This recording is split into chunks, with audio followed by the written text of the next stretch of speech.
ఆరో తరగతి విద్యార్థులం. మేము ఈరోజు బాలనాగమ్మ కథలలోని సృజనాత్మకత సంభాషణ చెప్పబోతున్నాము.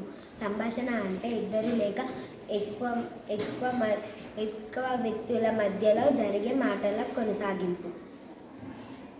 సంభాషణలో నా పాత్ర బాలవతిరాజు. సంభాషణలో నా పేరు గండబెరిన పక్షి. సంభాషణలో నా పాత్ర మాలపతి. ఓ వీరకుమార, ఎంతో సాహసంతో నా బిడ్డలను కాపాడినావు. నీకు నేను ఎలా సహాయపడగలను? నేను ఒక రాజకుమారుని. నేను జీవన గట్టుకు పోవాలి. ఒక మాంత్రికుని ప్రాణాలు ఆ చిలుకలో ఉన్నాయి.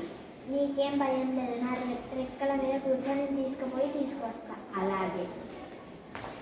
అబ్బా, ధైర్యంగా ఉంది. ఏమో ప్రమాదం జరగబోతుంది. ఓ మాంత్రికుడా, ఇక నీ ఆటలు సాగవు. ఓ బాలికుడలో ముందు నీ ప్రాణాలు కాపాడుకో. ఆగు, నీ ప్రాణాలన్న చిలుక నా చేతిలో ఉంది. వద్దు, నువ్వు చెప్పిన చేస్తే నా ప్రాణాలను వదిలే. అయితే మా అమ్మ నాన్నని, మా తల్లిదండ్రులని మరియు మా సైన్యాన్ని బ్రతికించు. ఇదిగో అందరినీ మామూలుగా చేశాను. ఇక్కడ నిన్ను పరలోకానికి పంపిస్తున్నాను. నేను చిలుక మెడని విడిచి చేస్తున్నాను. ఇలా కొట్టుకుంటూ చనిపోతాను.